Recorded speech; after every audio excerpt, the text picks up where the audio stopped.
Hey everybody, how are y'all doing? Twice in one day. It's your girl, the Brooke Ashley, and today we are here to discuss The Real Housewives of Beverly Hills, season 14, episode 13. And from the title, you already know that I will be whacking Sutton. Um, I already know that that might be controversial, but I am prepared to tussle in the comments. I am fully prepared. I am ready. So let's feel free to get down in the comments in the chat because I have a lot of things to say. First things first, I mean every word about Sutton being a hypocrite with this whole read about the wallet, and I will explain to you later and when we get to that part. But Sutton is really irritating me this season. Her trying to be the villain, it's not landing. And I also feel like Sutton, do you notice how anytime the audience will gas up a particular housewife, especially if they were the underdog, the newfound praise sort of gets to their head. So now they're performing. And that's what this feels like. It feels like Sutton is performing. Again, we'll talk more about this as the episode progresses, as the recap goes on. But I feel like Sutton has allowed the praise from the fans over the last 3 years to get to her head. And now she wants to show out and flex. But again, Sutton, we will be talking because I wasn't here for your read. I thought it was lazy. Also, also, I'm going to be whacking quite a few of them besides Sutton. I'm going to be whacking Miss Kyle. I have some things to say to you. And Bose, I love you down. But this whole storyline with you having this baby with Keely has got to cease. I'm tired. Okay, you're wasting your time, our time, everybody's time. But pretty much it's an equal opportunity whacking over here. All right, so it's going to be Sutton and a few others getting it as well. But without further ado, let's jump right on into it because you guys already know that we don't have a minute to spare. So we start the episode off with a few short scenes. We see Dorit playing basketball with her son and her mom. Now, was it just me or did anybody notice that her son Jagger has an accent? And I'm thinking, aren't your kids both born and raised in LA? So where is this, British accent coming from? I noticed that. I said, you have Dorit with this accent. She's from Connecticut. PK is from London. But it's just all these accents. I can't keep up.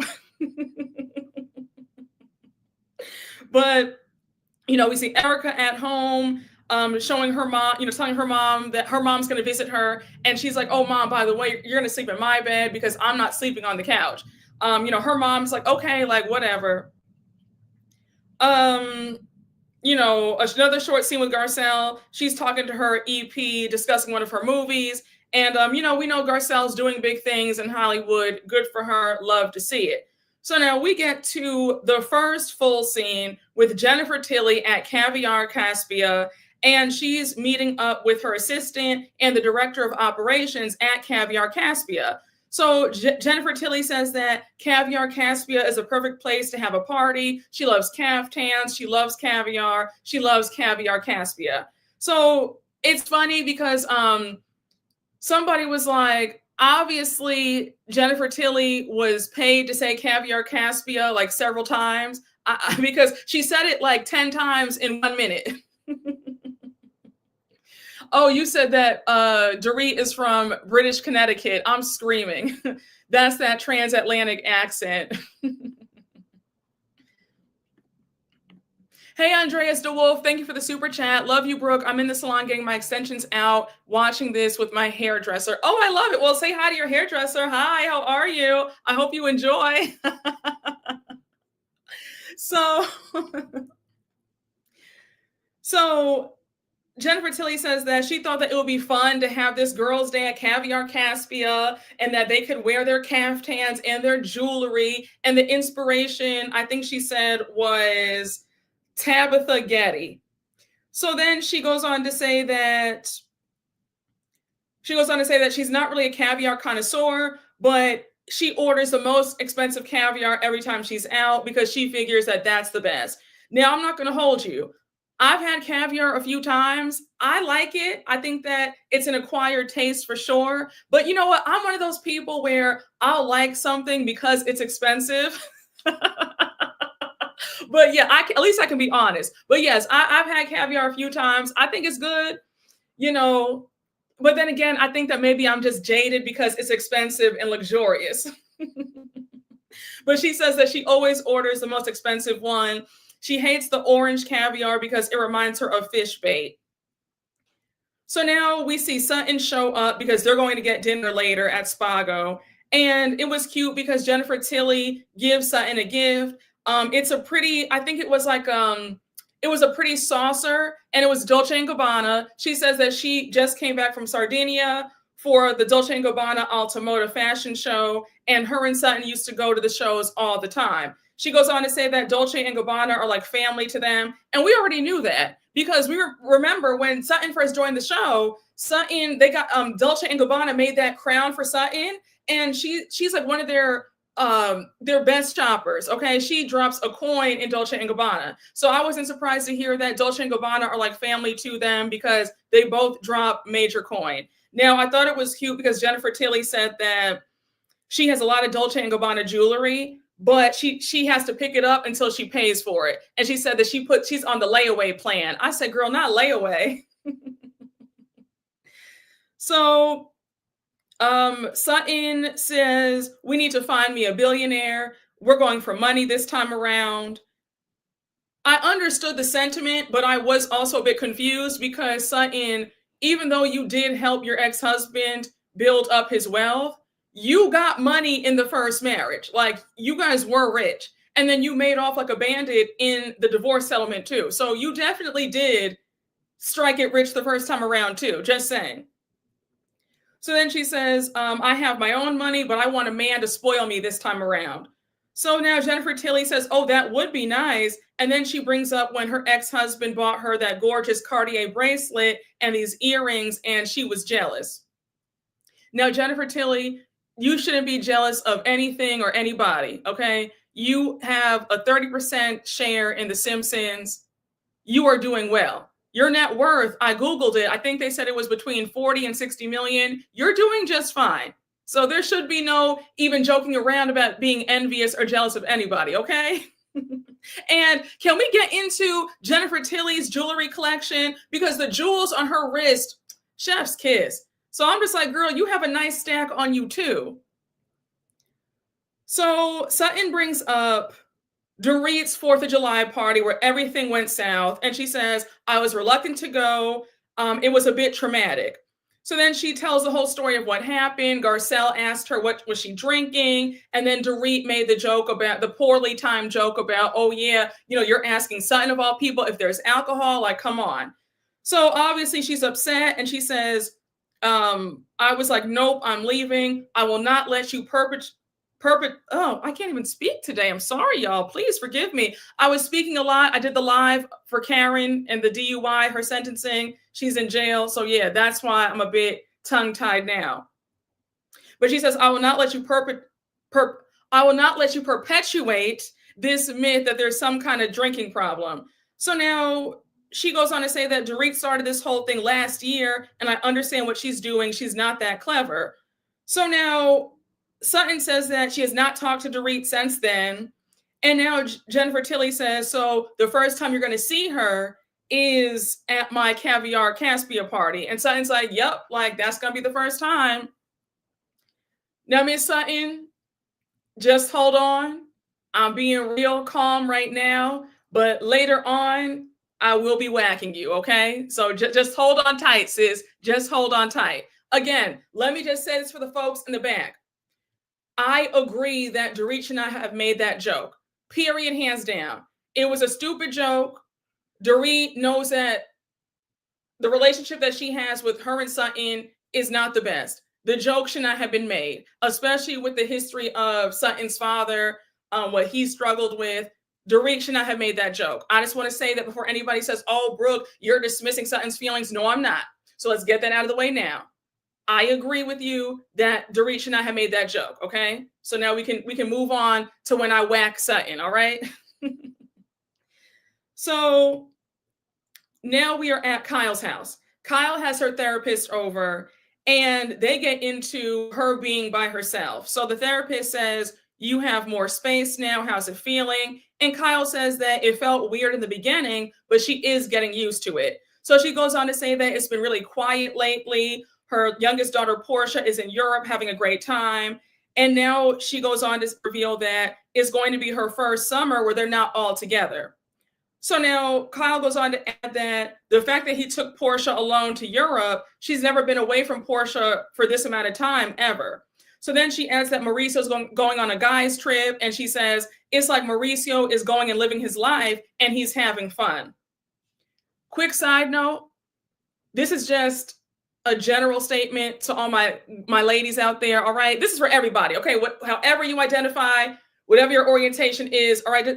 But for my ladies specifically, stop sitting by the phone waiting on these men. Stop crying over these men. These men are not crying over you. They're not sitting by the phone waiting on you, okay? They are knee deep in the next, okay, kitty cat. They're not thinking about you.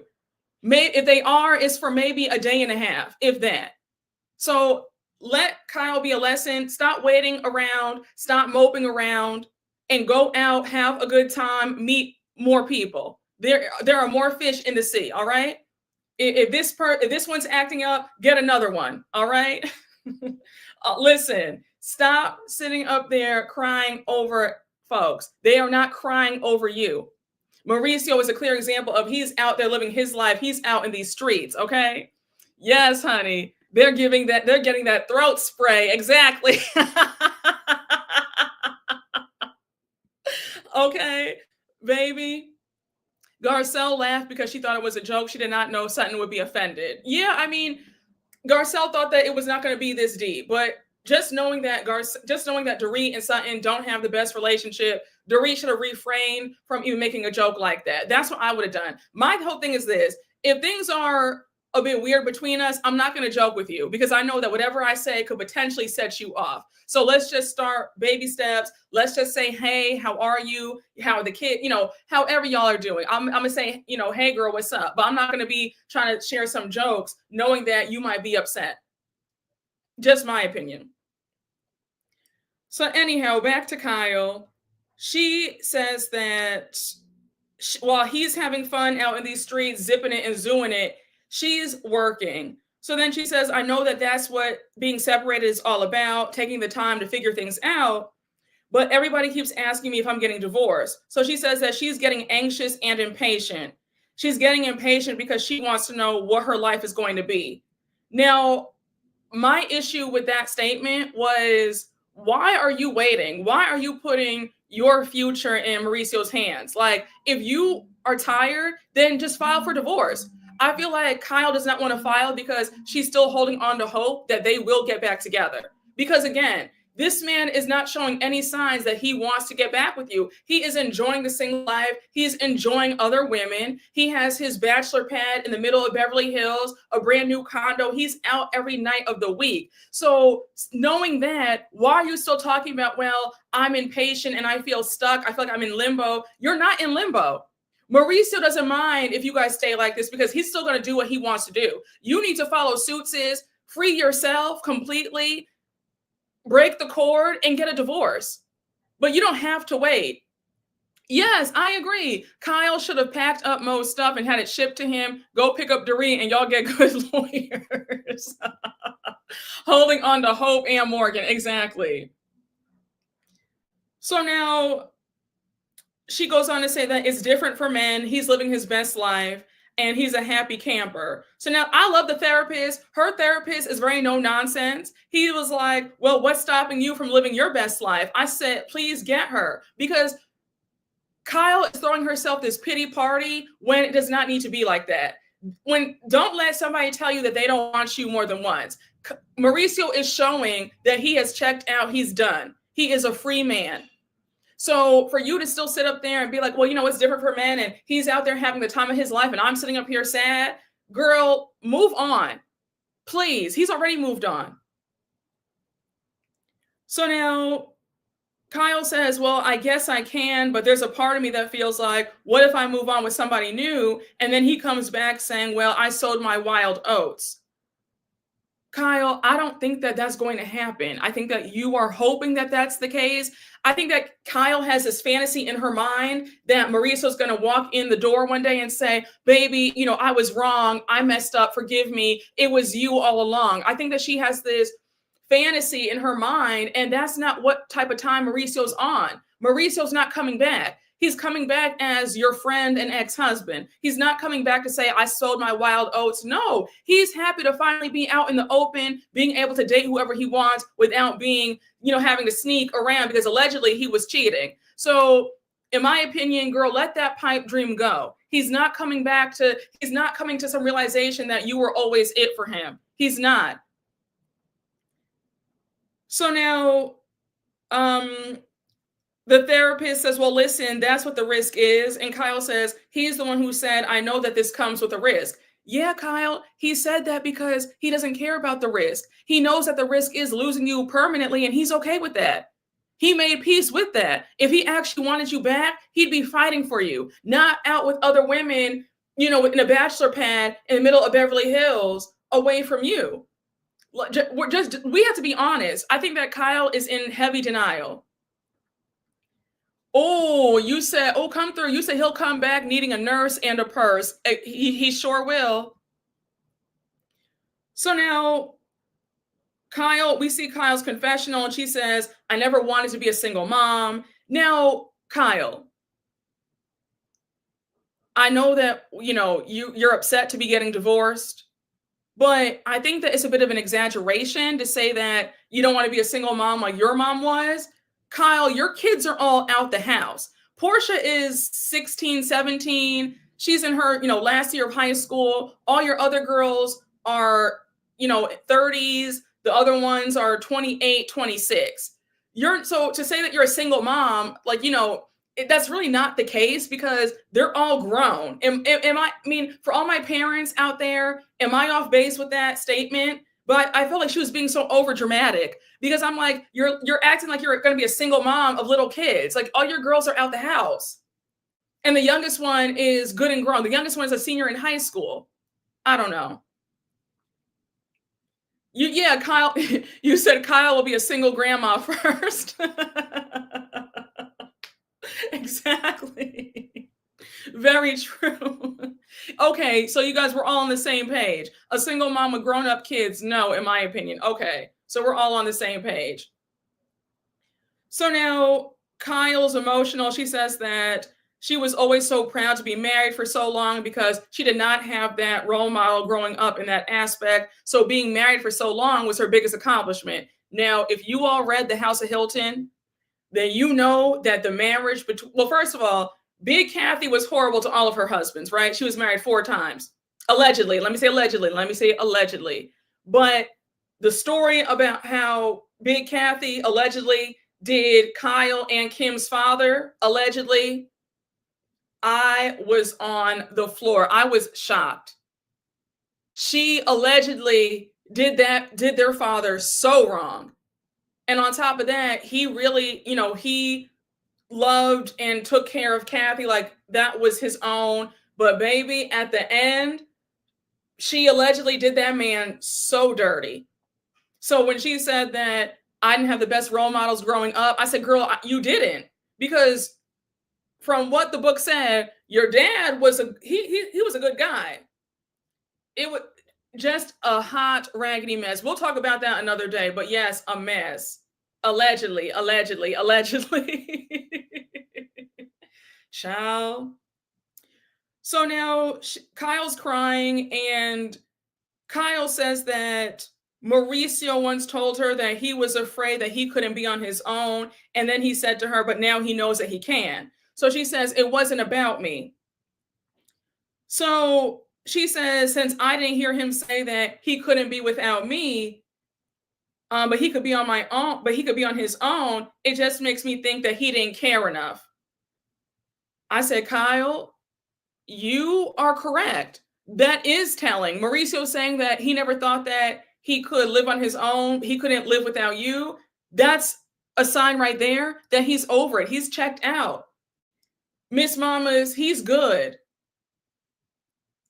So now Kyle says that there was plenty of time for him to say something else and he didn't. So now the therapist points out that they're back to the old dynamic of them struggling to get underneath the surface and have the messy conversations. So he goes on to say that you're not running away from your feelings this time. And Kyle says, well, I do have to say, Mauricio is emotional, but I'm not seeing that right now.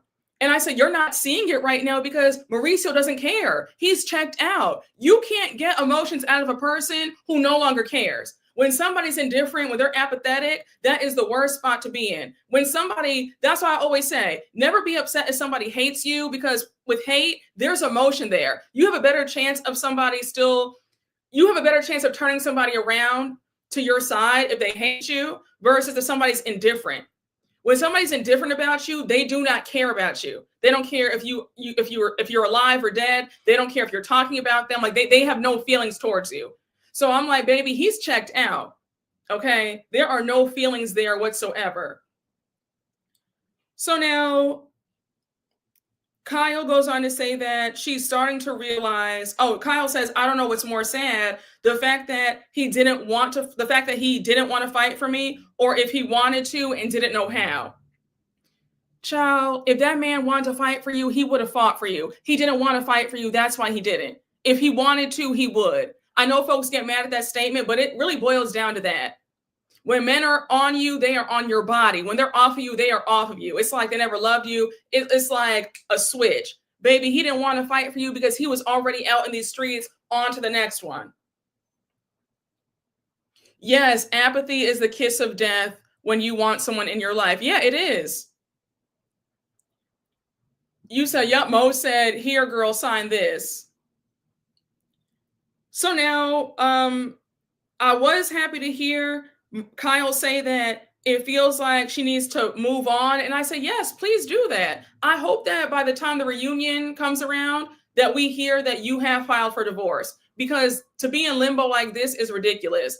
Also, during this scene, I was a bit annoyed because I kept thinking about how we've waited a whole entire season and a half for Kyle to finally give us a little something about what's led to the breakdown of their marriage. I just think that it's hard for us to feel sympathy for you when you have not shared anything. We still don't know. Was it infidelity? Was it, was he just not there? Like you've been talking in circles. So now you want to have this emotional moment on camera with your therapist. And I'm like, okay, that's sad and all, but I still can't be 100% sympathetic because I still don't know what's going on. And I'm not saying that you have to share everything, because you should have something for yourself. But if you want to be on this show, you're making 7 figures, you do owe us a little bit of information. And I feel like we've been robbed out of what exactly happened in the marriage. Like all this speculation, I'm tired of it. I'm just waiting for her to say, he cheated, I was done with it, and that's why I wanted out of the marriage. Like, give us something, girl. So again, in this scene, I was kind of like, all right, let's move on, because we're just now getting this little bit of information after a whole season, and now we're halfway through this season. It's too little too late, in my opinion. I don't know. If Kyle is bi, then she needs to just move on from Mo and just explore that side of her, because she's just going to be miserable and incomplete. Well, I mean, they're saying that she's back with Morgan again. So maybe she is exploring that side of her. Maybe we'll finally get some more answers and some more honesty about that at this reunion. Because I'm sure Annie's going to ask her, so do you consider yourself bi, or what's the deal? I believe she isn't saying because it's on her. But wouldn't it be on Mauricio, though? Because allegedly they've been saying that he's been cheating on her for years. So it will be mostly on him, don't you think? And then she got her lick back with Morgan last year. I don't know. Child, y'all are so shady. Kyle went from playing bumper cars with Morgan last season to sliding down the wall for Mauricio this season. Move on, lady. Not bumper cars. Did you mean bumper cats? Oh my gosh. Kyle doesn't want her daughters to view their dad as a cheater. She will never disclose it.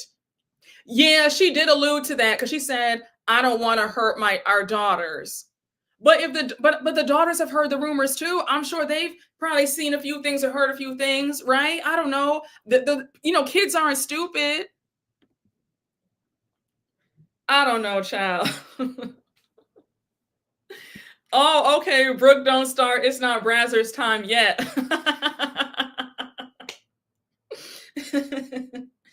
So now we are at Bose's house. Baby, can I be so honest? Come close. Will you be terribly upset with me if we kind of breeze past this scene? Because I don't have anything to say about Bose and this whole baby storyline. Like, I am fed up. All I have is a good rant because I'm tired. And you guys know where I stand about her and Keely. You know how I feel about Keely. But was anybody else annoyed with this scene? She had the fertility doctor there. Shout out to the doctor being a Black woman. Love to see it. But I said, Dr. Cindy, you're wasting your time. And Dr. Cindy Loki said, girl, this is kind of, silly because there's only a 2% chance of you having a baby and, past the age of 45 and you're 48. Okay, so we're on the same page. You said I was so annoyed. Child, I was so ready for it to pass. Oh my gosh. I think Bose is traumatized. But, well, honestly, I don't think, if she is traumatized, I'm not seeing it because she still wants to go forward with having a kid at this age, at her age of 48. I don't know. Bose, listen to all of us. Let this whole storyline go. Please look into maybe getting a surrogate or adoption. But for you to try to bear a kid at that age, it's not making any sense. And also, can somebody let me know, did I remember this correctly? I remember when her and Keely had that dinner date, didn't Bose say, I want this kid in wedlock? Did she not say that? So we haven't heard anything about marriage, but yet we're talking about having a kid. I don't know. Y'all. I just need this storyline to just wrap up real soon. Keely is giving me grifter. What does he do for a living? Do we know? Because entrepreneur, businessman is very vague to me. That's what they all say about these men. Sherry Shepherd said that her ex-husband was a businessman and the whole time he was a scammer with no job. She finally admitted that he was a bum when they got divorced. He gets 20 grand from her in child support. Because remember they had those eggs and he went on ahead and had that baby. And now he collects child support from her and alimony. It's too many of these bum men leeching off of women. I'm not here for any of that. So I'm like, Bose, you have too much money to sit up there and fool around over Keely. Yeah. Oh yes, I agree. Side note, Bose's Black confessional look was amazing. Oh, it was amazing. Oh, she looked stunning in that confessional. Stunning. Yeah, we can move on. Keely, TJ, all of them are out of work actors. Moving on. Exactly. Yep, Keely is giving. Yep, Brooke says she's not building up a man. I'm sure not. Not in this lifetime or the next. She better run fast. Exactly. Y'all. See, and y'all told me this in the last recap. He posts clips on his Insta of himself being featured on the show, which is a major red flag to me. He's thirsty AF. Yes. Now wait a second. One of y'all told me that he put RHOBH in his bio on Instagram. That's a huge red flag. That is a huge baby. The alarm bells are ringing. Bose needs to stop this. And Bose, love you down. But that's a red flag for me when you said that as smart as you are when it comes to love, you're a lover girl and you turn your brain off. Baby, it is perilous out here. You have more of these grifting men, gold digging men. They're out here trying to be in their soft life. It's too crazy out here for you to be out here turning your brain off. Turn it back on. But the fact that he has the clips of himself, what? He's thirsty. He's trying to ride her coattails, and he wants to get child support. Because don't get it twisted, even if they don't get married, if they split up, he'll get child support because she has more money. Bose, don't fool around. You've worked too hard. You're almost 50 years old. You've worked way too hard for that. I would hate to see you get swindled, all because you want some black love. No, ma'am. It's a mess. Exactly. I honestly feel like she should not have said that. Oh, she should. No, please. Y'all, do not. I'm so serious. Do not post dating L's. Do not tell potential suitors about past dating L's that you've taken with other men, because men will prey on that. They will do you 10 times worse than the last man did you. Okay. And another reason why I hate seeing these girls going outside on TikTok talking about how they were played by men, because if I'm being honest with you, men don't like to feel like they got a loser. Okay. So that doesn't look good for you to say that another man played you, or, you were looking stupid or desperate. It looks really bad on you. And people don't want to feel like people want somebody who they feel is desirable desired by other people. I know that sounds shallow and petty, but that's the real world. Okay. Don't be sitting up here making yourself look like a loser. I don't care what happened to you in the past. I don't care if a man did dog you out. Nobody has to know that. Don't tell anybody that. And for Bose to say that, but for Bose to announce that she can be low-key desperate and she turns her brain off and how the last man dogged her out, I wouldn't have said that. I would not have said that. That's a turnoff for potential men. Don't say that. If somebody asks you, tell them, oh yeah, my last boyfriend, it didn't work out because we just grew apart, but he treated me right, and keep it moving. But don't talk about, oh, you were dogged out, this person cheated on you. Don't say, why do they need to know? Keep your mouth shut. But you're correct. I wish that she did not say that. It gives more opportunities to seek her out. Exactly. Yes, that's how they feel. Why would I treat you good when other men treated you poorly? Exactly. If you did not have a grandmother or a mom, let me tell you something right now. The elders should have told you, you never tell a new man about how bad your old man treated you. It needs to be, I was treated like a princess. I was treated well. Don't ever sit up there telling some sob story, because you're going to be done 20 times worse. Brooke, DM Bose and help her. Child. Yes, and that's what also kills me. Why are we talking about a baby when there hasn't been an I love you? Bose, I love you, but this sounds foolish. This sounds really foolish. Yes, her husband did pass away, but she told the story about how her last boyfriend before Keely dogged her out and was a grifter and a user.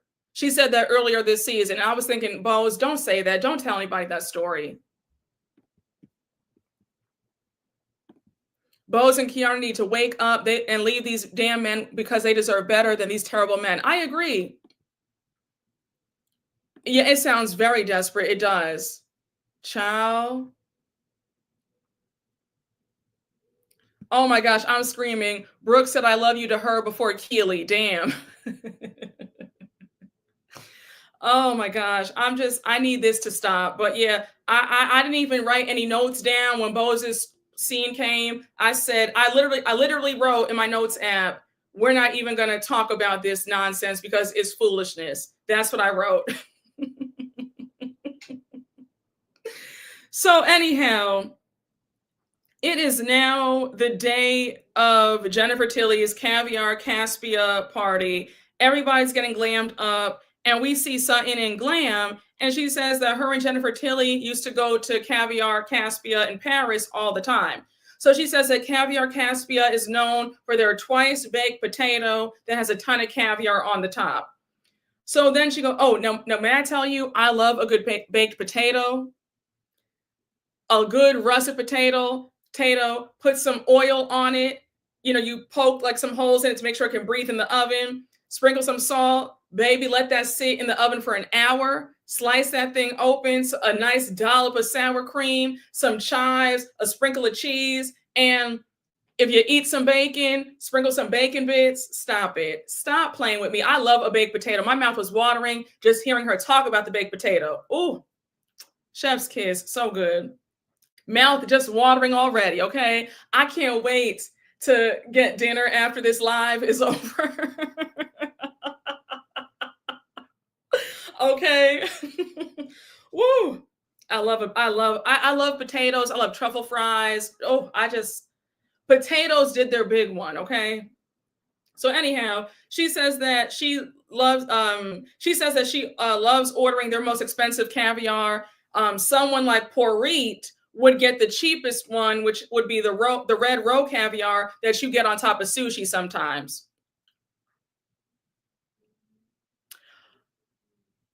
Sutton, how long did it take you to come up with Porit?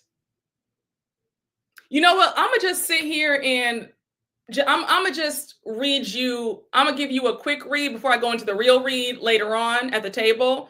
But how long did you come up with poor read? Like, I wasn't impressed. I wasn't gagged. It was lazy and it was weak. And for somebody, we're gonna touch on this more, but for somebody who claimed that talking about money and finances was tacky and gauche, I just find it interesting now that you want to flex with your money. And before anybody says, well, this is the Housewives, they all call each other broke or whatever, you're correct. But my thing is this. Sutton was somebody who made a really big deal about a certain housewife who is now her best friend bringing up finances, and she got mad. It's just hypocritical to me that the woman who is on the board of the American Ballet Society and I would never, and we don't talk about finances at all. I just found it funny that now is poor read. But you know what? I'm gonna just sit right there. We'll talk more about that later on. I promise you. I'm a bring the point home. I promise you that. Okay. I promise you. Because again, don't get me wrong. We do think it's funny when people be like, oh, you're broke or whatever. Like, we think it's funny, especially on these shows. It's not a foreign concept to broke shame somebody. Like, Gina gets whacked from OC. So before anybody tries to call me out, no. The point about Sutton is Sutton has said on record that talking about money is déclassé, is gauche, is tacky, and we don't do that. We do not talk about money under any circumstances. That's why I'm going to get on Sutton a lot harder in this recap, okay? But we'll talk more about that later on, right? So, So we see Bose and Dorit on their way to Caviar Caspia. They're talking about what went down at Dorit's 4th of July party. They haven't seen each other since then. And Bose says, let me tell you, there were many points where I felt like Sutton should have been a part of the conversation, especially with her coming off the visit with her mom.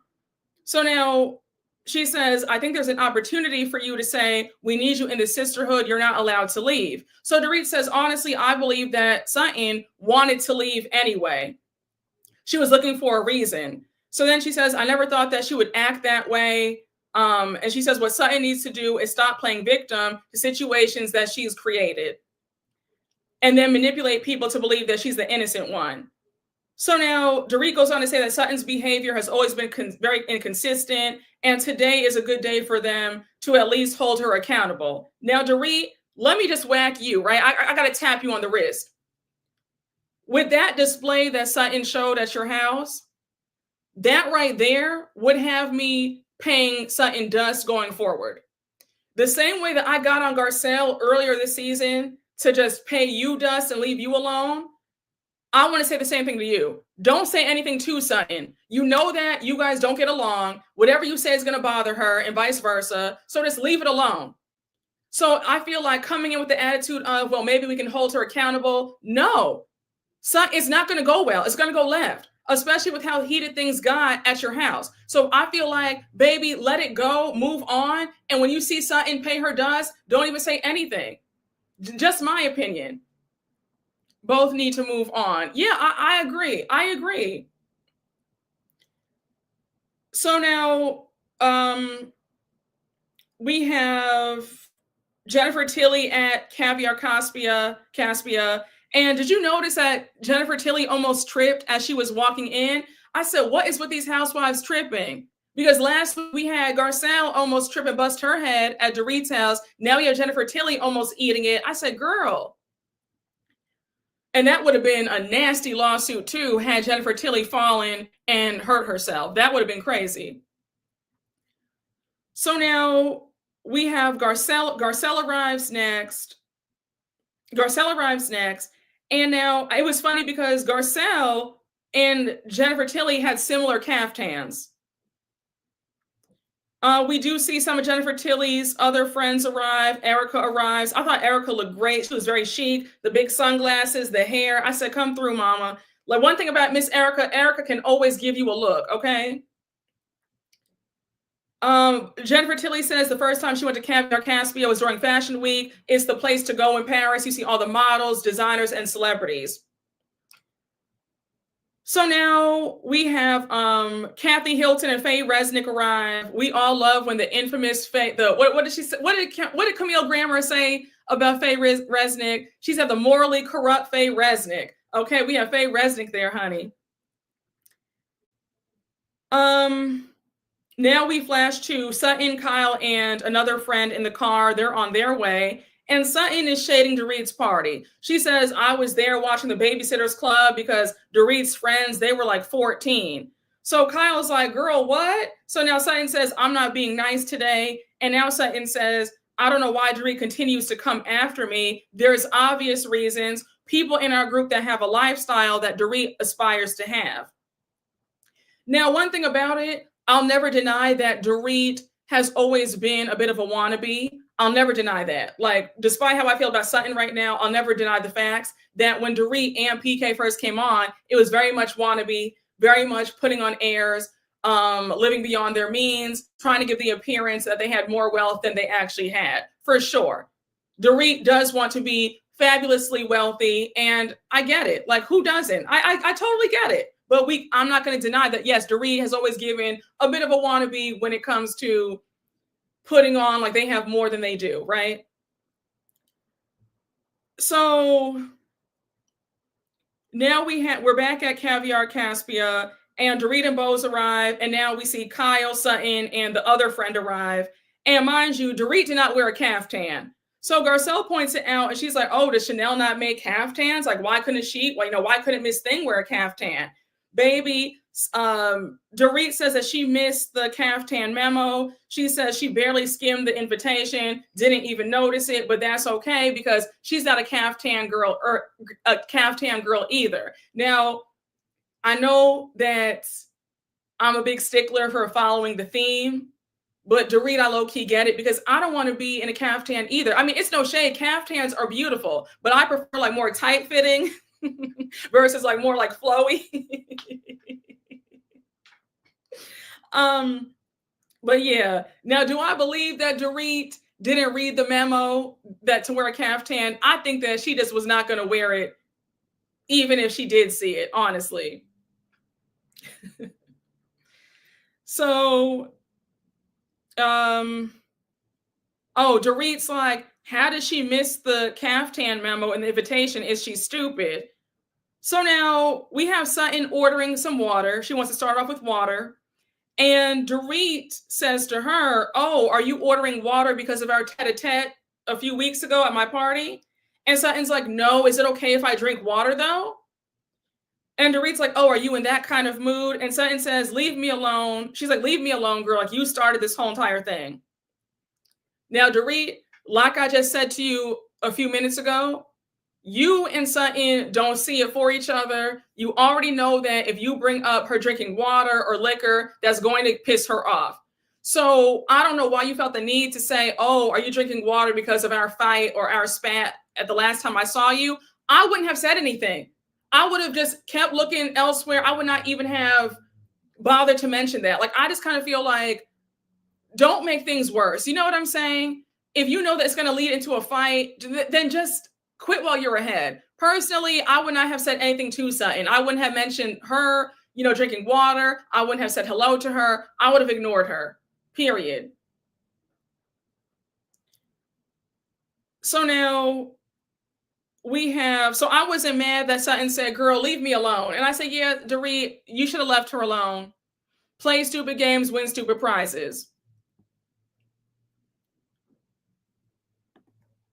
Sutton's hair looked shake and go. Oh, we're gonna talk about that. We gonna talk about Sutton's hair. It was giving very much disheveled, and I just woke up out of bed, did not have any time to brush it or style it. I don't know what her hairstylist was doing, but I said, girl, what? But we'll talk about that. We will talk about that. Dorit, that's what your read that should have been one of your reads when Sutton tried to read you about the whole money thing. But we'll talk about that just in just a few minutes, okay? So Jennifer Tilly already can spot that they're about to have an issue, right? Because Dorit says, okay, you never know what Sutton you're going to get. So Jennifer Tilly's like, okay, can we have this conversation out by the table? Like, we have the potatoes, they're getting cold. Let's go out and eat. So it was funny because as they were finding their seats, she had place cards for all of them. And Jennifer Tilly has a friend named Anna Marie.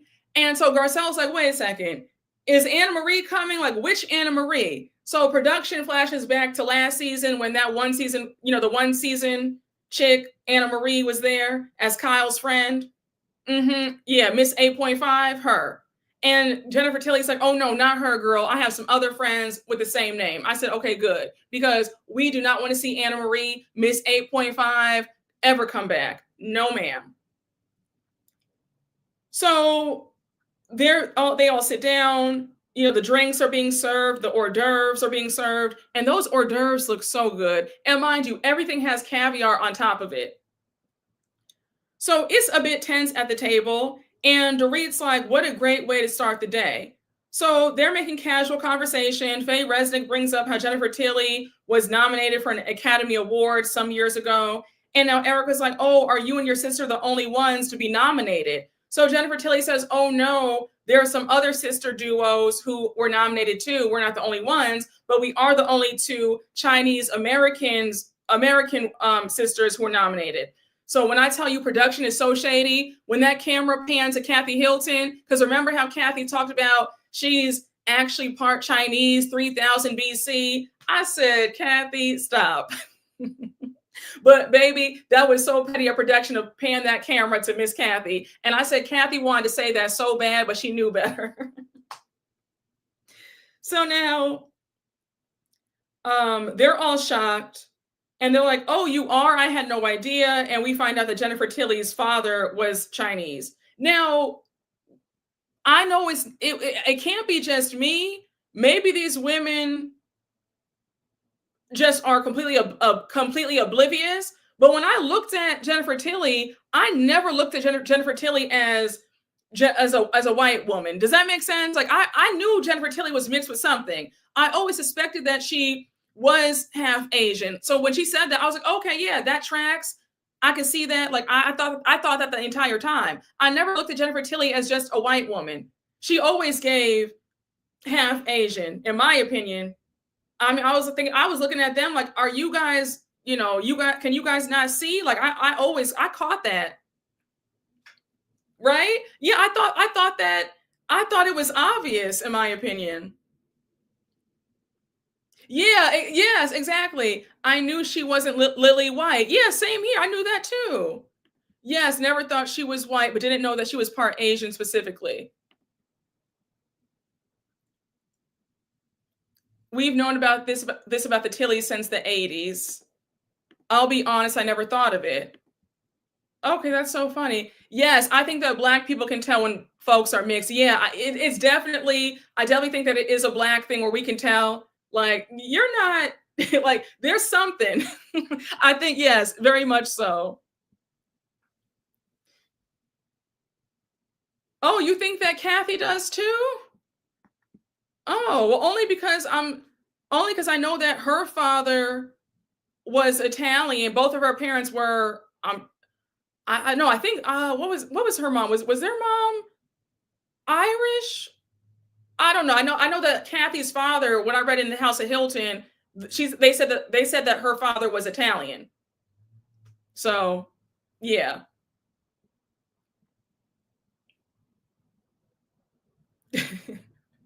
Y'all have me screaming. You said Kathy is mixed with stupid. Yes, yes. Okay, yes. Big Kathy is Irish. Yes, that's what they said in the book. Yep, yep, yep. Yeah. Listen, I don't know where Kathy's getting this about, Chinese 3000 BC, but I was glad that she kept that to herself this time around. So now Erika says that she's 10% native, and Jennifer Tilly says that she always wanted to be native as well because of Cher. And Erika's like, girl, she's Armenian from the Valley. Kathy was so funny. She said, you have some sort of thing with the Valley. And so Erika's like, well, yeah, because I used to live there back in the day. Y'all are so funny. You said she got it from 23andMe. A random lady told her. So, we have Bose asking for a champagne. Sutton's ordering an ice cube for in a wine glass, and she orders it in French. So Sutton is obviously being sarcastic, and she obviously wants a problem. Now, Sutton, I understand you whacking Dorit when you first came in, and Dorit's asking you about the whole, you're having water because of our spat last time I saw you. I get that. But you guys are at the table now. Dorit is trying not to think about you. She's not talking to you. So for you to try to be all shady and just do the most, it was annoying. So you have Dorit saying, I can't decide what kind of person I'm going to be. And that's in retaliation to when Dorit said, well, now we know which Sutton we're going to get today. So now Sutton turns to Bose and she's like, how many people do you have in you today?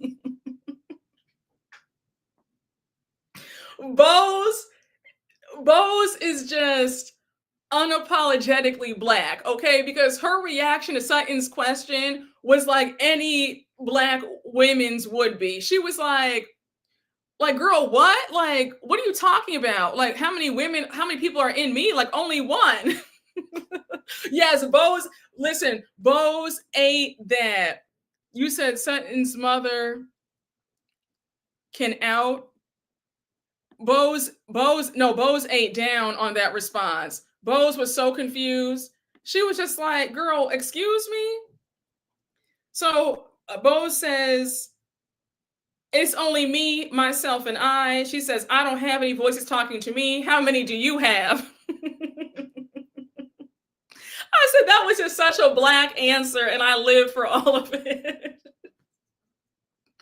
So now Sutton says, Dorit already mentioned how many persons, are you today? They played the clip from 20 minutes ago. And Dorit's like, is that what you're referring to? Now, Dorit, you're better than me because I would have just ignored Sutton. I'm not doing this with you. I'm not rehashing this stupid argument at the table. We can fight about this another time, but I'm not doing this right now. So now Sutton says, well, that's what you said. So now Erika's like, girl, y'all, we cannot have a food fight. The food is coming out. Everybody stop. So Dorit's like, just back up off me a little bit. So Sutton says, back up off me a little bit. So now Dorit's like, my lunch is already being spoiled. And now Sutton says, Dorit, I'm going to say this to you, and I mean this. Dorit is so petty. She's clinking her glass like, okay, Sutton has an announcement. Let's all listen to Sutton. And Sutton's like, no, girl, I don't need an announcement. I'm just talking. It's between you and I. So Sutton says, I came to your house, to your party. I came very calm. I was in peace. Dorit says same. And Sutton says, then Kyle came and then you took my handbag. Now, was that whole handbag thing weird? Yes, but that was nothing to be so upset about. At the most, it was really awkward and just weird. But I didn't I wouldn't be angry if somebody joked like that about my handbag, but I'm not going to harbor ill feelings about that. Like, if I'm being honest, it was weird. It was awkward, but it wasn't anything for me to be mad at. Just my opinion, right? So Dorit's being sarcastic and she's like, oh, how vicious of me, a little humor. And she starts this fake laugh. So Sutton imitates her and Sutton says, I came in politeness. I brought a very nice bottle of champagne, cut flowers from my garden. And Dorit says, well, thank you for that. And then Sutton says, well, yeah, because I held on to the flowers for 30 minutes in your lobby. I said, girl, not the lobby. So even Garcelle was like, girl, like not the lobby. And Sutton says, well, that's what her home looked like. So Sutton says, you wanted to point out the vodka and the grapefruit juice, but then you put vodka in your Coca-Cola, which I thought was interesting. We sit down, I get the watermelon drink, and then you say, aha, you have alcohol in it. That was such a jab. So Dorit goes on to ask why. And I said, now, Dorit, let me just clear you quickly. All right, let's just stop. For the most part, I'm on your side right now this season, but don't sit up here and play dumb. That was a jab. It was a stupid joke. Okay. So for you to say, well, well, why were you mad? I mean, girl, it was a dumb joke, and you guys don't get along anyway. So for you to, for you to play dumb now, like, we're not going to do that. All right.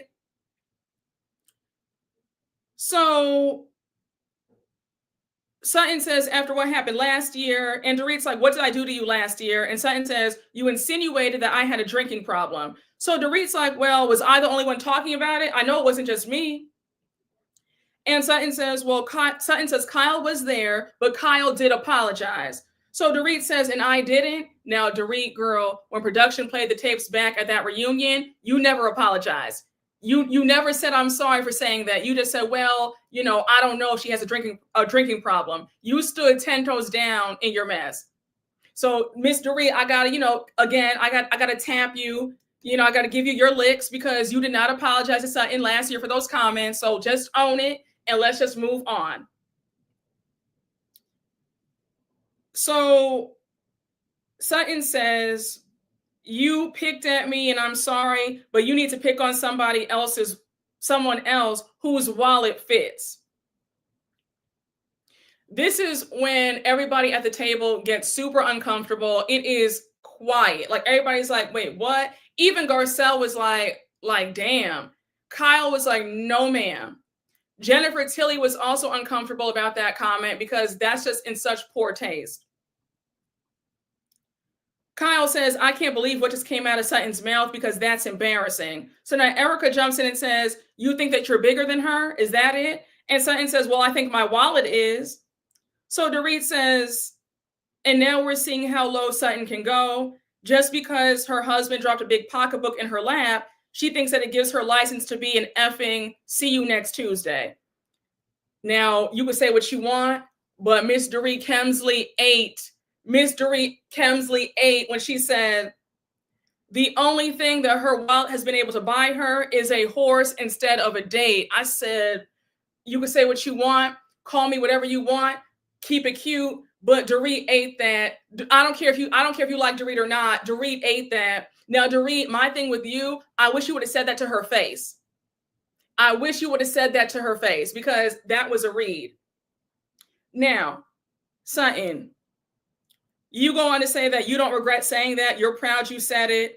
Now, let me just get you together because if I'm being real, if you stand 10 toes down in trying to wallet shame and flex how much money you have on Dorit, then I need you to give my girl Garcelle an apology.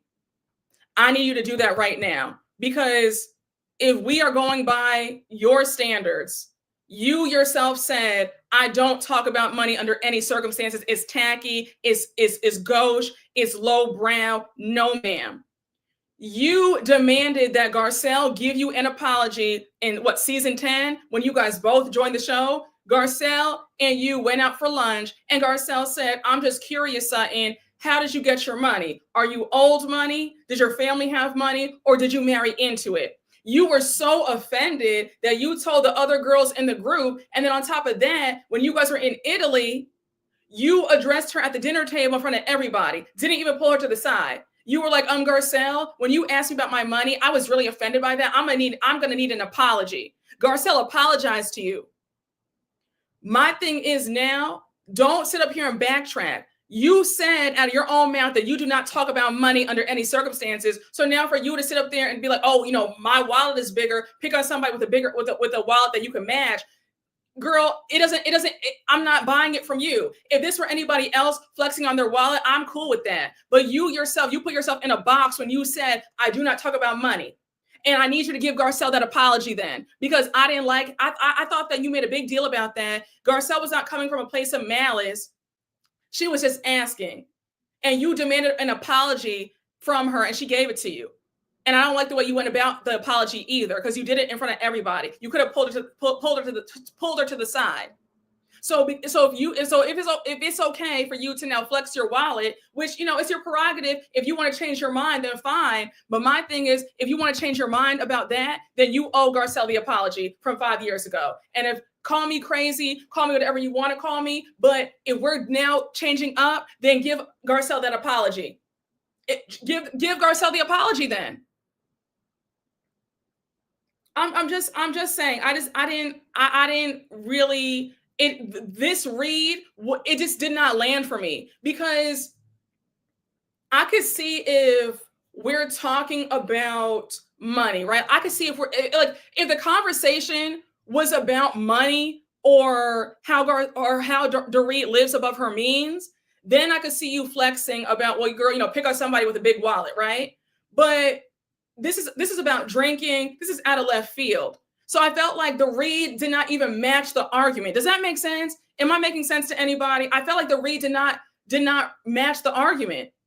And then Dorit, I'm gonna need you to come out of the confessionals and give these reads to everybody's faces, because you're killing it in the confessionals, but in person, you're on mute. And Dorit, you could have read Sutton on so many things. And I'm gonna just leave it. You could have read Sutton on so many things. You could have read her on the disheveled hair and the granny outfits alone. Like, and also Sutton, Dorit could have also said to you, you know, you might have the money, you might have more money than I do, but I have style. And before anybody says, oh yes, Dorit's clothes are all rented. Yeah, we know the rumors that supposedly Miss Mama's allegedly sells her stuff on Poshmark, allegedly. We've all heard that. But despite it all, Miss Mama's puts that on. Okay, say what you want. She does show out with the clothes, even if they are rented, even if she is selling them the next day. She does put that on. You know what I'm saying? You know, I'm if we can agree to disagree, I know that everybody is not going to agree with me, but my thing is this: I'm going to need for Sutton to run that apology back to Garcelle from 5 years ago. That's what I want. If we're now flexing our money after we considered it gauche and lowbrow, then give Garcelle that apology back. Just my opinion. Just my opinion. So as you guys can see, you know, I wasn't moved by the read. I wasn't. And I know we have so many iconic moments of, you know, Nene talking about, you know, they make it when you got the coin. And, you know, when Nene was reading Claudia Jordan about being broke in season 7, when Sheree and Nene would go at it, when Kim and Nene would go at it on Atlanta but like, it fit the argument because they were already arguing about money. Like the storyline was already about how Nene had got her car repossessed. This one got her car repossessed. This one got foreclosed on, you know? So like the argument was already about, girl, you up here trying to flex and you sitting up there broke with the car repossessed at Home Depot. Like it fit. When Sheree said, girl, get those mother effing teeth fixed. And Nene says they're done, you know, cashing a Trump check. You know what I'm saying? Like, it fit the argument. This whole read came out of left field, in my opinion. I'm just saying, if the read had fit the argument, I would have been here for it. Hey, K Red, thank you for the super chat. I think Dorit wanted the whole table to see who Sutton really is, an insufferable snob. I could see that, but I also feel like Dorit is not as quick on her feet either. So that's why she did not have the reads ready to go for Sutton. Right? But hey, Sutton, girl, you know, you didn't run out like one of y'all just said. Sutton she didn't run out crying. You know, yeah, we can't say that Sutton did not run out crying, so I will give her that.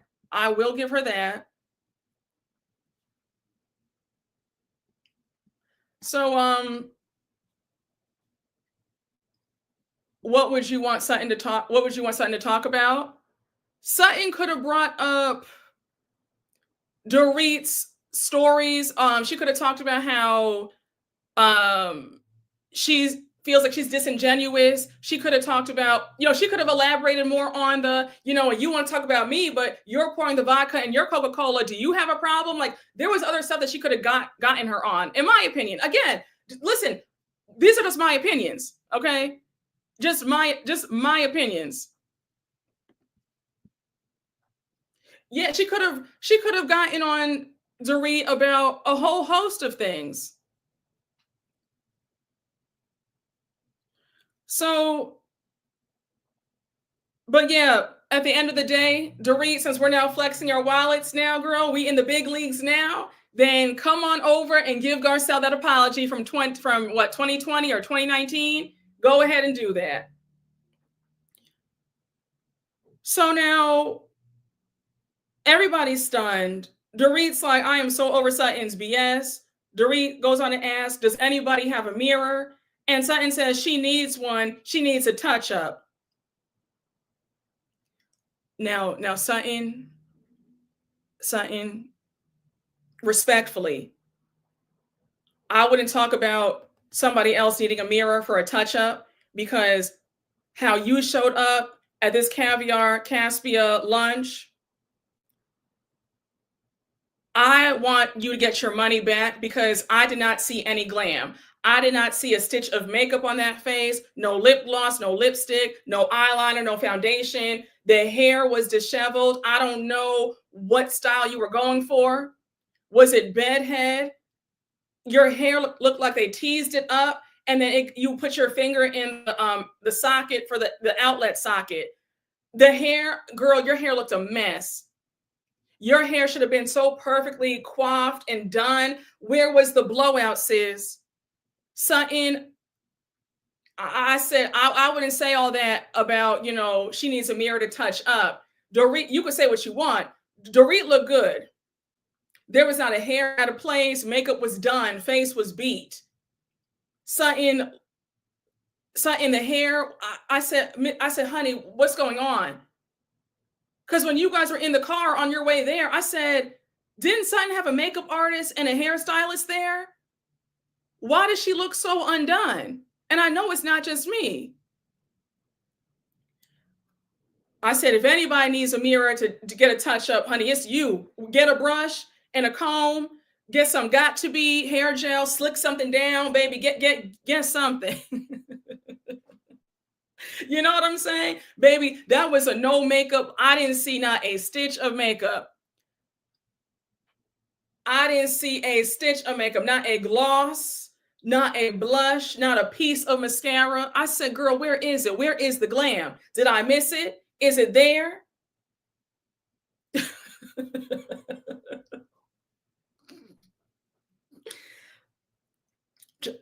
Just saying. Dorit says Sutton needs an effing mirror. No, Dorit says Sutton needs an effing mirror to hold up in front of her face. And Jennifer Tilly, I have Jennifer Tilly's initials as just JT in my notes. So every time I see that, I want to say Justin Timberlake so bad. That's why I almost said Justin. So Jennifer Tilly says, I don't want them to get into a caviar food fight. And now Garcelle jumps in and says, and goes on to ask if Dorit can apologize. So Dorit does apologize. Now, Dorit, baby, you could have saved that, because I didn't feel the sincerity in that apology either. Sutton's like, oh yeah, so sincere. So Kyle's like, well, so that was good. So now Dorit's like, if I offended you, Sutton, or if I upset you, I wish you would have told me that it upset you. So Sutton says, I did. And Dorit says, no, you called me a bitch in my own home. So Sutton says it was warranted. So now Kyle jumps in and she's like, what do you guys need from each other? And Sutton says, she has nothing. Oh, and Sutton says, she has nothing to give me. I can promise you that. That was, now maybe I'm reaching, but when Sutton made that comment, it low-key gave like, she's too broke to give me anything. That felt like another jab regarding the money. Did anybody else catch that comment that Sutton made? Let me know.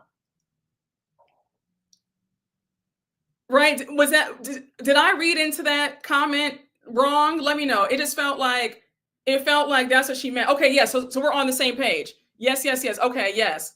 It was definitely a money jab. Absolutely. Okay. Yep. Okay. We're on the same page. So Dorit's annoyed and she says, I'm not dealing with somebody who wants to have a productive conversation. And Sutton says, I think that we need space. So now Kyle's like, Dorit, switch seats with me, okay? So now they switch seats because remember, Sutton and Dorit were sitting opposite of each other. So imagine having lunch and having to stare into somebody that you don't like. That's annoying. So I thought that was nice for Kyle to step in and say, Dorit, switch places with me to help you out. So they're eating their food. Those baked potatoes looked amazing. Now, I do want to try caviar with a baked potato. So the next time, I know Costco has like good caviar. Costco has everything. Yeah, I'm going to get some caviar and the next time I make a baked potato, I'm going to try it with some nice sour cream. I'm going to do chives and caviar on top of the baked potato. And I'll let you guys know how it turns out. Okay, so I'll keep you posted. But the baked potatoes looked phenomenal. So now Faye Resnick jumps in and says, I think that Dorit does not want people saying that she's late all the time. And then she says to Sutton, and I drink just as much. I drink just as much as you do. So everybody is laughing. Sutton seems so irritated, but she knew better than to try to go at it with Faye Resnick. So Faye says, we all have our little buttons. And then she says, nobody wants to be judged or labeled. We all want to enjoy our lives. And I think that that's the problem. And she's right. So now, as they're eating their baked potatoes, Jennifer Tilly says that Dorit is really rubbed raw. And she says, poor Dorit. Now, mind you, Dorit gets up to excuse herself to go to the bar. So Sutton's like, girl, it's not poor Dorit. She's mean as hell. I said, well, Sutton, why are you switching up now? You just called her poor Reed 40 minutes ago. Now all of a sudden it's not poor Dorit. That's not what you said. You've been calling her poor all episode long. So stick to it, girl. Stand in it. So Dorit is by the bar and Kyle checks on her. And Dorit says, Kyle, if I go as low as her, I will eviscerate her. And I do believe that Dorit could, because Dorit could easily bring up how Sutton is struggling in the love department. She could talk about how with all the money that Sutton has, those pieces still don't hit all the time. Those outfits can still be very, very matronly, very homely, very frumpy. So she could, if she wanted to be petty and go there, she could go there if she wanted to. Because when she said that shade, she threw that shade about, baby, you've only been able to buy a horse. You can't even get a date. She could easily read Sutton about that. And Sutton is very sensitive about her lack of a love life.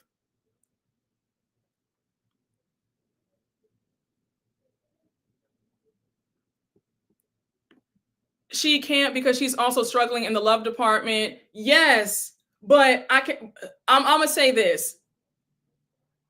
You know what? I'm gonna just leave that alone. I'm gonna leave that alone. But yes, she is struggling in the dating. She's struggling in the love department. I'm gonna just leave it there.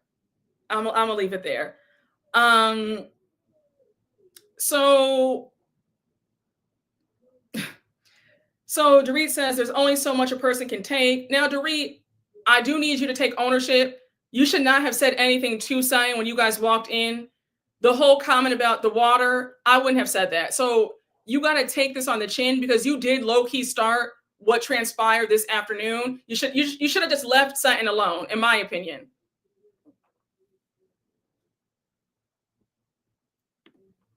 Hey, the perfume preppy. Thank you for the super chat. Sutton gives Christopher Banks, not Chanel. Yikes. Yeah. Sutton has the coin. Sutton has the designer, but those pieces just don't hit.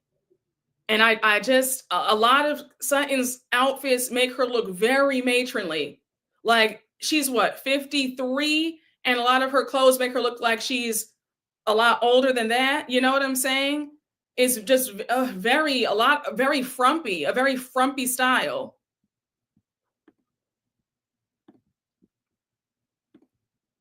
Hey, Crispy Bacon, thank you for the super chat. Love you. I love you right back. Yes, yes,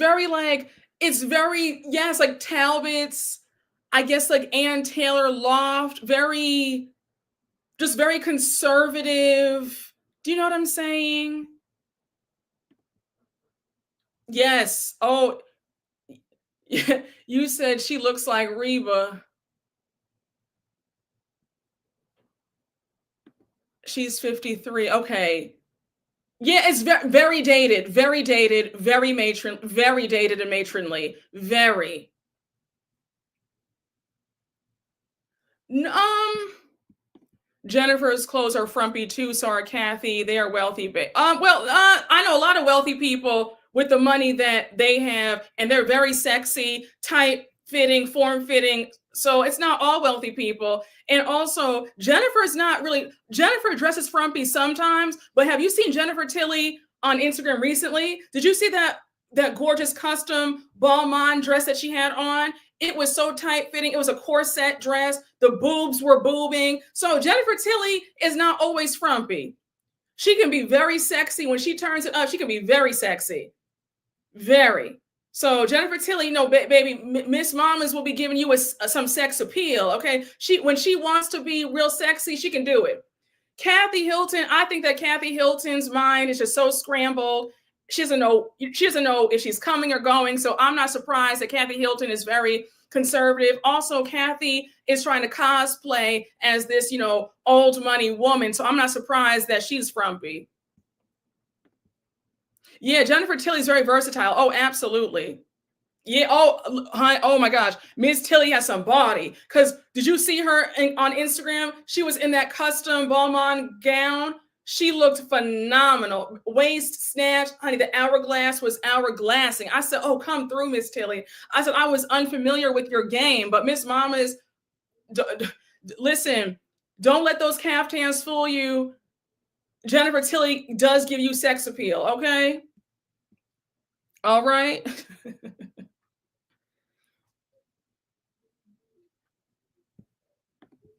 Kathy married into the Hilton family. She's not a Hilton. She married into it. Okay. I know she would have you think, but no, she married Rick Hilton. She's not from the Hilton family. Where was I? So, but I want us to dispel the myth about wealthy people don't dress very sexy, because they do. They do. Okay. Well, I'll put it this way. The black wealthy folks that I know dress very sexy. All right. So maybe there's a difference, but I know a few white wealthy women too who dress very sexy. All right. Waists are snatched, breasts are out, like showing, highlighting it all. So don't let them fool you. People have some money and they are dressing. I'm just saying. Yes, exactly. None of them are old money on the show. Exactly. Dorit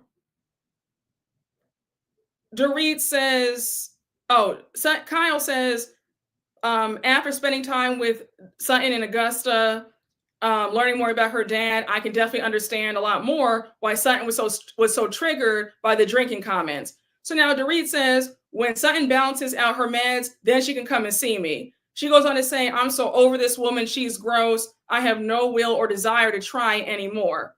I just want to go home and leave this miserable bee to enjoy her big wallet.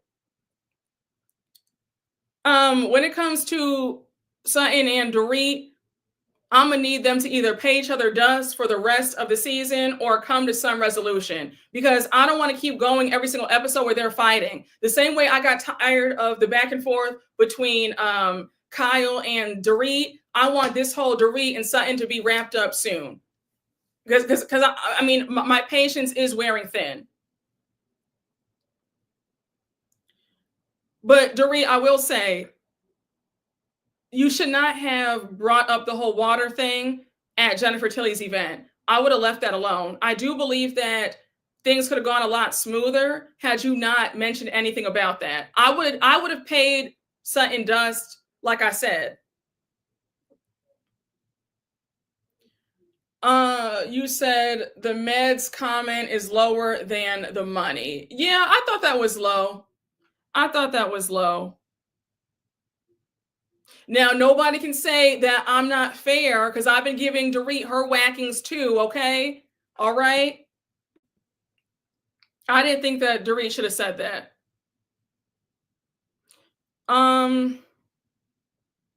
So we're done with that scene. And now we get to the last 2 minutes of the episode. We see the breaking news of Mauricio and his new girl kissing at the airport. What airport was he at? I forgot where they said, but he's in Europe. No, he was in Mykonos, the Mykonos airport. So everybody's calling each other. We see Garcelle FaceTiming Sutton, like, girl, did you see what happened? Bose and Dorit are chatting. Bose says, girl, it looks like they've been together for a long time. That was like a we've been together kiss.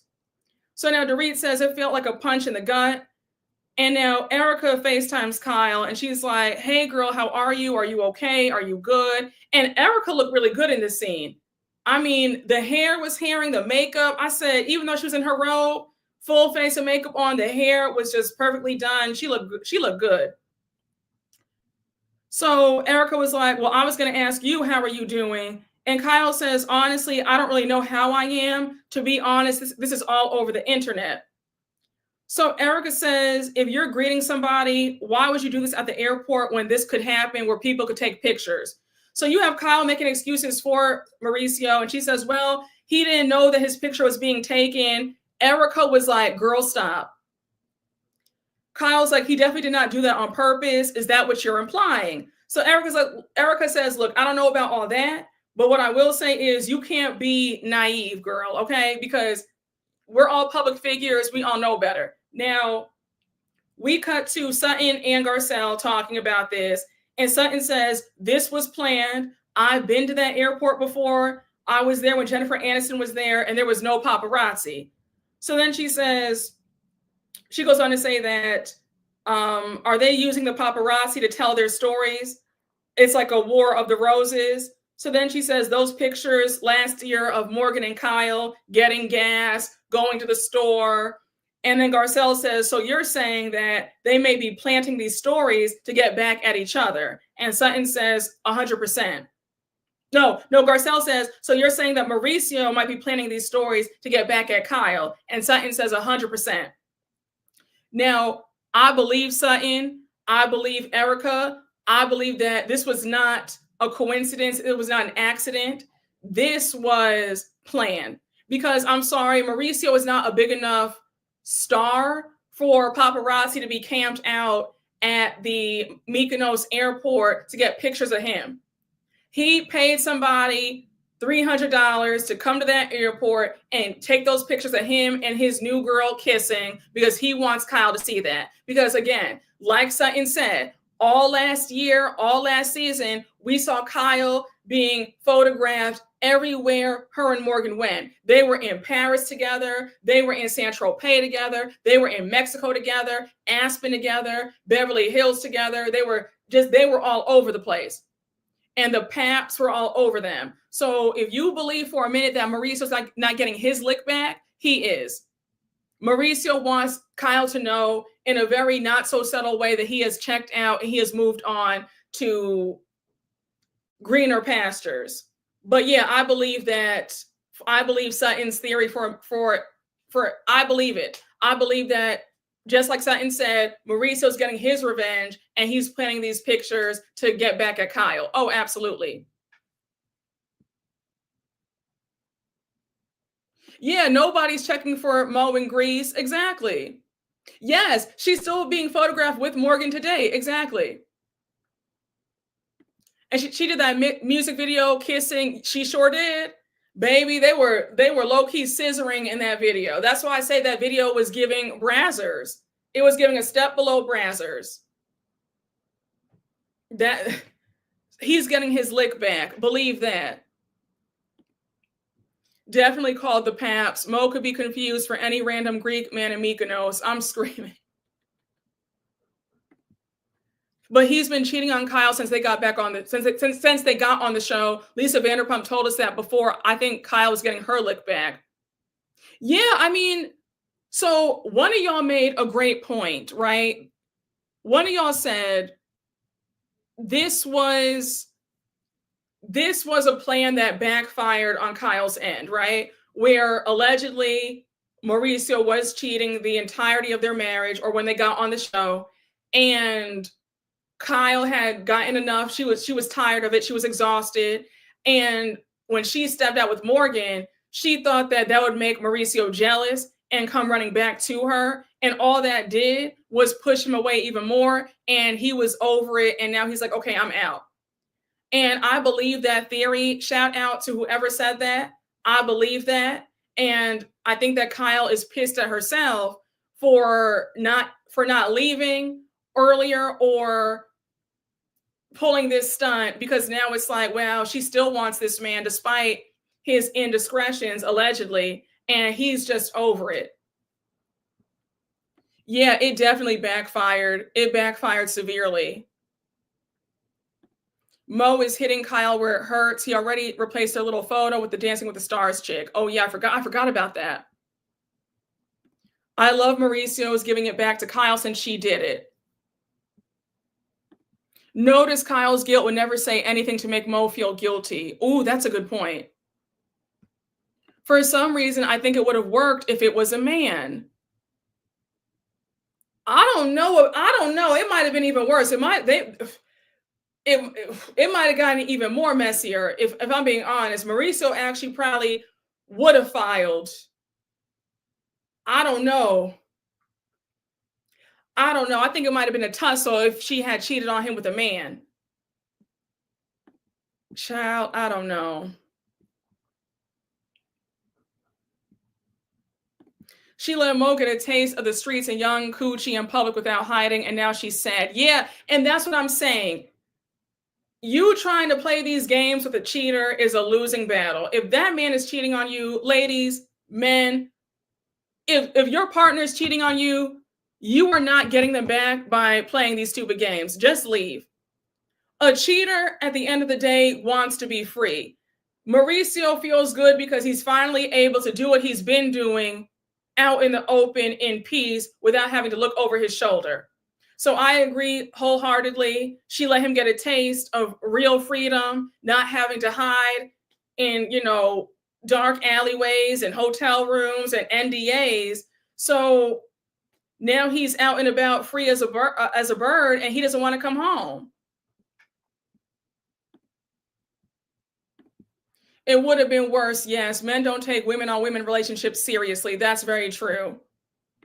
Kyle is realizing Beverly Hills is not full of guys that look like Mo and have Mo's bank account. Yeah, he is 2 for 2. That's very true. Mo doesn't want to part ways with half the money. He will never file for divorce. Yeah, I agree. If it were a man, he would have divorced like that. Either let that man cheat in peace or leave the marriage relationship. Ooh. Listen, you guys know where I stand. I'm not putting up with cheating. So if that happens, I'm out. Shout out to everybody. I have fun. But if you are somebody where cheating is not a deal breaker and you want to stay and rough it out for your man, my man, because there are women who don't mind putting up with cheating. So if that is you, like Angelique just said, let him cheat in peace then. Because if you're not going to leave, it makes no sense for you to sit up there and holler and scream. But that's why I just say, just leave. Why even put up with that?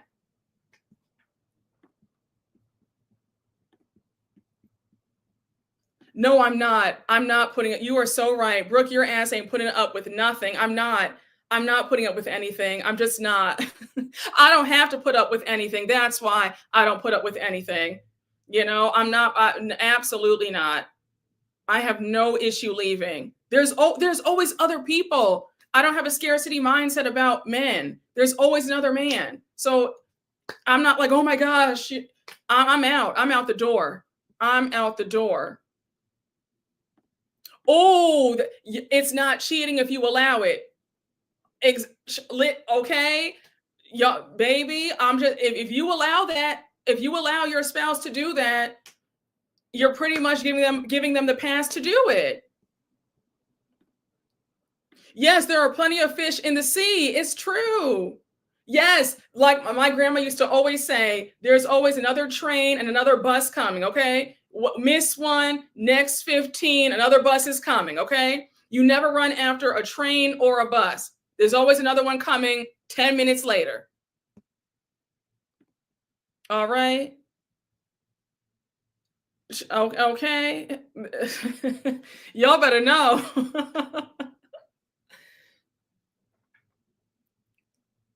Like Kenya said, there's dick everywhere. Home Depot, drugstore, grocery store. Now, Kenya should take her own advice because Kenya was out here desperate. I love Kenya, but Kenya has not had a good history with men. Kenya has been a pretty desperado herself. So I don't know, we should be listening to Kenya. She's 0 for the 4 men that she brought on the show. Yes, miss one, next 15, one coming. Exactly. I just met a guy in the grocery store. Exactly. Yes, they are out. Be out looking cute, honey. They are out. Okay. Yup. We remember Nose Ring Mark, Walter, that trainer who busted up her windows. He had no money. He had nothing to offer. I said, yeah, Kenya. Kenya talked a lot, but she went out kind of sad with those horrible men. Yes, his name was Crazy Eyes. Yes.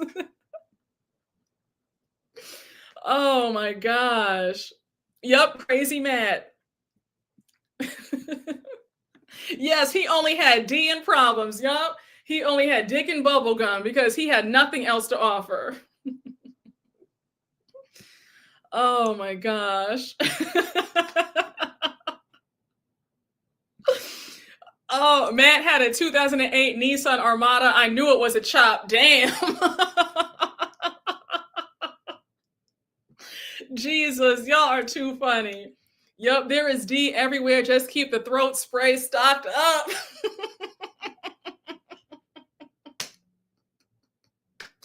Oh my gosh, honey, not the throat spray. Oh my gosh, you said Crazy Eyes, dick, and bubblegum. A mess, honey. Oh gosh. Y'all always cut up every single time, okay? Baby, you said Vicks, why am I still in it? I'm still traumatized by the throat spray story, girl. Oh, you guys, here's an update for you. She is still going on trying to defend herself. Now she's obsessed with the attention because she's been posting up. Now this story will be a week old tomorrow. So we're already over it. We're not even thinking about it, but she's still going on. She's still showing pictures of throat spray being out of stock at the local Walgreens.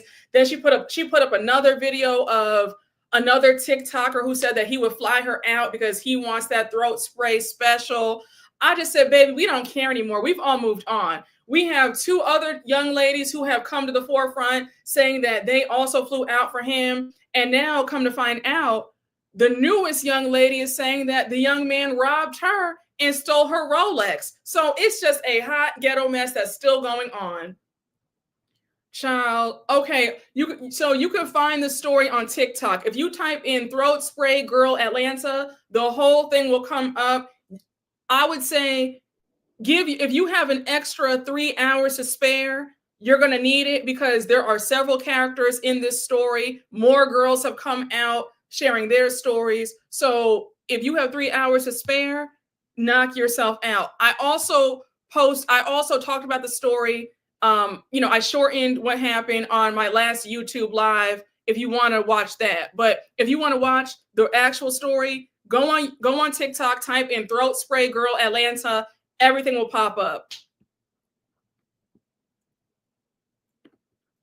Hey, Hey, the perfume preppy, thank you for the super chat. Who's going to tell her this isn't a flex? She's addicted to this attention. She does not care.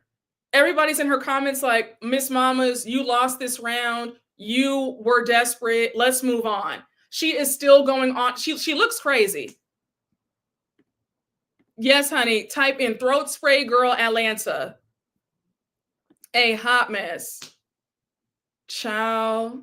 This is just so terrible. No, that's what, when you put it in on TikTok, that's what it comes up now. Throat spray girl Atlanta. I honestly feel like Kyle is confused. I don't know if she's really bi. She doesn't know herself for real. Yeah, I think so. I think that she just wants to experiment. Kyle doesn't know if she's coming or going either. A mess. Take the L and move on. I agree. Oh, you said I'm never visiting Atlanta, a bunch of scammers and weirdos. Damn. Oh gosh. Yes, bring back shame. I really think Kyle likes the dick, but is playing everybody. I think that Kyle needs to file for divorce first and be truthful with herself and go from there. Child, but yes, y'all, go, if you have not seen that whole mess on TikTok, please go watch it. It's a hot mess. It's a 3-hour saga. The guy made a TikTok defending himself. He put the girl on blast. She's still going on. Several other girls have come out in the fold. And I think the craziest part is how they flew themselves out. You don't ever fly yourself out. A mess, y'all. But guys, this was my Beverly Hills recap. I hope you enjoyed. I feel like I was fair. I think I gave everybody their lashings. I gave everybody their credit when it was due. I look forward to seeing what y'all have to say in the comments. But I had a great time. Thank you to all my moderators. Thank you to all y'all in the chat. Thank you to everybody who super chatted. You guys are the best. But I had a good old time. And I'm going to make me a little baked potato later on. Oh my gosh. Hey, Matt Rogers, how are you? Thank you for the super chat. Low key, I think Kyle is a narcissist. So she's attracted to whoever gives her the most attention. Love you, Brooke. Oh, I love you more. Thank you, Matt Rogers. Thank you. I'm going to text you too, by the way. I'm going to text you because I want you to come back on the channel. We got things to talk about, especially with Potomac, okay? But yes, I do think I can see that. I think that attention is a big deal for Kyle, especially in the environment that she grew up in, with her mother playing favorites on who brought in the most money in that household. So that does make sense. Hey, Mrs. D Green, thank you for the super chat. You're not lying about Atlanta. I moved here with my husband in 2022 and he passed in 2023. Oh, I'm so sorry to hear that. My condolences, Mrs. D Green. I'm sorry about that. So I'm out here again, but I pull from other cities because the men are trash. Wow. Wow. Is that bad in Atlanta? I'm very sorry to hear that. And yeah, date in other cities, date in other cities, because I don't think Atlanta is it when it comes to finding love. But I'm very sorry for your loss. But yeah, it's a mess out here. And Mrs. D Green, if you have TikTok and you want to know more about this story, type in throat spray girl Atlanta. You'll have a good laugh. And I hope it makes you feel better about the nonsense that you probably go through with dating again.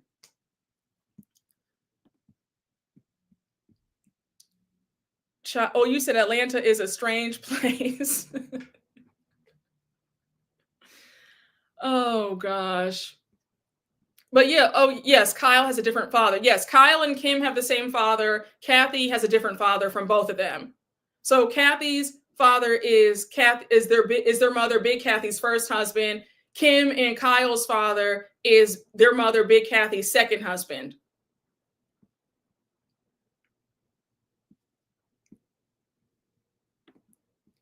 ATL normalizes strip clubs as social clubs. It's weird. Oh, wow. I mean, I've I know that the strip clubs there are a huge deal. I mean, I've been to Atlanta several times. I have some family there. The last time I was there was, I want to say 2016, so it has been a while. But yeah, when I was younger, we used to go and visit family, and I would go to Atlanta like pretty often. But I haven't been in quite some time.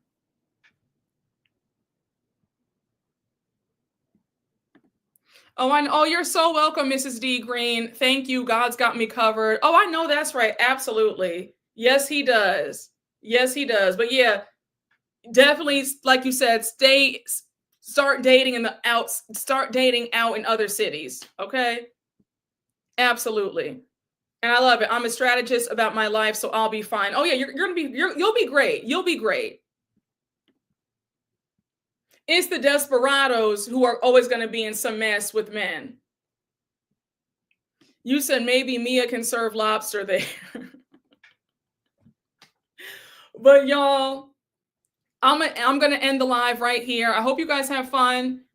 You know, like I said, I think I was pretty fair with everybody. I'm sure that somebody's going to let me know in the comments, child, that they disagree with everything, and that's okay too. But thank you all for watching. I will see you all later. Thank you guys for riding with me. 2 lives back to back in the same day. We are working over here. But I love y'all. Had fun. I hope you guys had fun. And if there's any breaking news, you might get another live later on or tomorrow morning, okay? But I will see you all later, and y'all have a good rest of your night, okay? Bye, guys.